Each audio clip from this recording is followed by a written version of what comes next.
HolidayHotCocoa 2313 presents Holiday Hot Cocoa, and here with this week's recipe is your host, Victoria Pollard. Hi, I'm your host, Victoria Pollard, and today I'm going to be showing you how to make holiday hot cocoa. This is my mom's recipe. I've never shared it with anyone, and she practically transforms into Mrs. Claus every season, so you know it's good. So let's go over a list of ingredients, as well as things that you might need. You're going to need a whisk, a large spoon, a mixing bowl, mugs or cups, or a container if you're making a batch to store for later. Either a pot to boil your water or a hot chocolate machine. This is a Cocoa Motion. We bought it for $29.99, and it has lasted 10 years, so it is great. And we have a few garnishes, but we're going to go over that a little bit later. So let's get started. You have 4 basic ingredients to make the hot chocolate. And the good thing about it is they're all dry ingredients, so they stay really well in storage. So first we have powdered sugar. You don't really measure anything out. All you want to do is make sure that everything is equal portions. So I've measured everything into thirds of cups. So each ingredient makes up 25% of what's happening. This is instant dry milk. We use non-fat. It's simple. It stores really, really long. This is powdered sugar. And so you just mix them. And then you want 1/3 cup of coffee creamer. And you can actually mix it up and use gingerbread or eggnog flavoring if you want, if you're into making creative cocoa. And then last but not least is your cocoa, which is just Nestle Nesquik. So you're gonna dump all that in there and take your whisk and make sure that it's all evenly spread out throughout the bowl. This doesn't matter too much if you're just making a small batch to make cocoa right now because it's all going to mix up. But if you're making a batch to last in the pantry or something for a while, then I would make sure that everything is very even. What we usually do is we have large containers and we make several gallons at one time, and it just keeps all season. So then, now that we have all that mixed up, we're going to put water into our machine.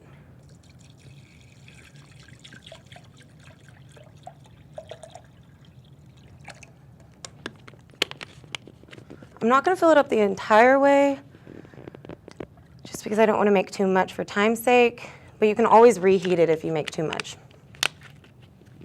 Once you have that done, you're just going to simply spoon in your mix.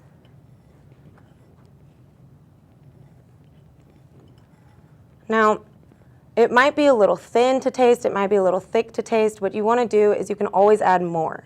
So make sure that the portions stay the same, but later if you want it a little bit creamier, you can add more instant milk, or you can add more of the cocoa mix if you want it a little bit chocolatier.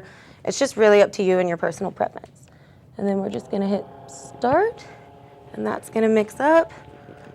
And then while that mixes, we can go over a couple of things that you can do to garnish your cocoa. Like I said, my mom is Mrs. Claus, so Christmas is a staple at our house. So everything we do is geared towards around the holidays. So here we have marshmallows, chocolate chips, cinnamon, cookies, peppermints. We've got sprinkles, cinnamon powder, honey, and Ready Whip or Cool Whip. It's whatever you want to do. It's just really up to you. And when you're garnishing your cocoa, you want to think about things that complement it or that make it a step above the rest. So for the 2 cocoas I'm going to make today, I'm going to make a peppermint cocoa with chocolate chips and a regular cocoa with cinnamon sticks, with cinnamon powder over the top. But there's so many things that you can do. It's really, truly unlimited. It's great for gifts as well. But we're going to get back to the garnishes as soon as we get a little word from our sponsors. So thank you.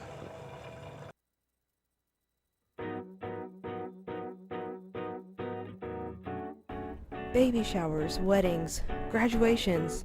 When will it end?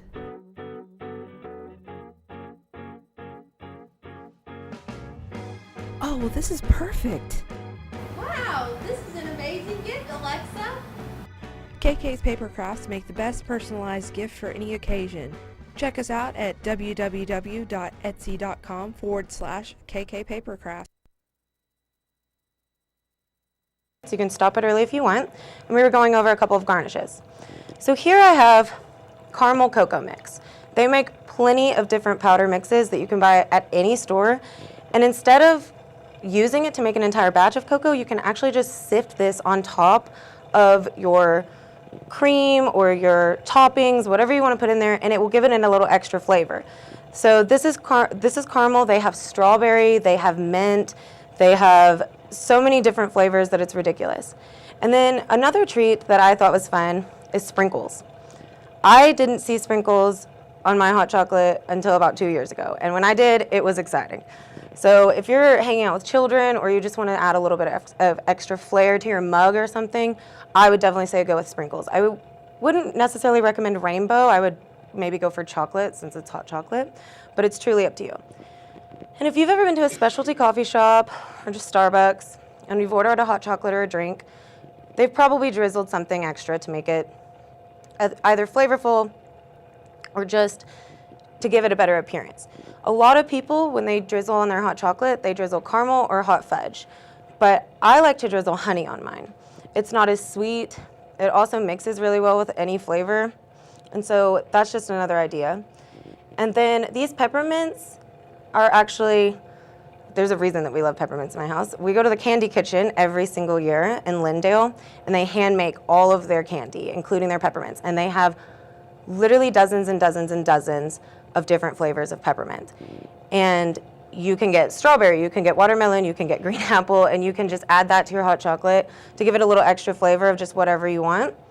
And then we have cinnamon sticks, which will complement the cinnamon powder really, really nicely once we pour our mugs. So, oh, that's pretty hot now. You can always stop it early if you have a cocoa machine. You obviously don't want it to scorch you.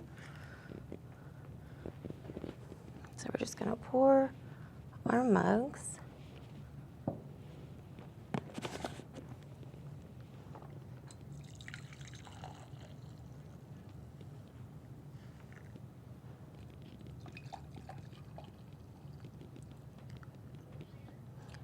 And now that that's poured, they're ready to be dressed.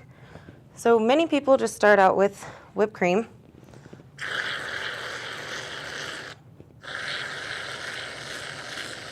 Fast, easy, simple. And then like I said, we're having one that is going to be cinnamon.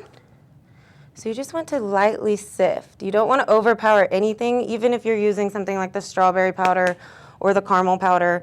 You just never want to add too much. You're already making something that's going to be very, very rich. And then you just add in your cinnamon sticks. And then for this one, we're going to do a little bit of marshmallows. The peppermint isn't that strong, so that's why I like to add chocolate chips. I would recommend getting the extremely, extremely tiny chocolate chips so that they don't fall to the bottom through your whipped cream. But if you want them larger, they'll just melt in, make it richer. It's up to you. And then you just dress it with a candy cane. And then there you have your cocoa. But it doesn't have to just be chocolate cocoa. I have seen many, many, many recipes for different flavors, including strawberry, green tea, chai tea. It doesn't matter. As long as you can find something that's a powder base, you can mix it in with your 4 ingredients. Once again, the 4 ingredients were Nestle Nesquik, just regular chocolate flavored. You could also find your strawberry powders there if you didn't want to go and buy a specialty cocoa mix. Then we had the coffee creamer. You can get eggnog, gingerbread, whatever you want. We just use Coffee Mate Original. The instant powder, the instant dry milk, and the powdered sugar. So you can really add anything to those. It's truly up to you. The only thing I would say is no matter what, serve your hot chocolate with a cookie.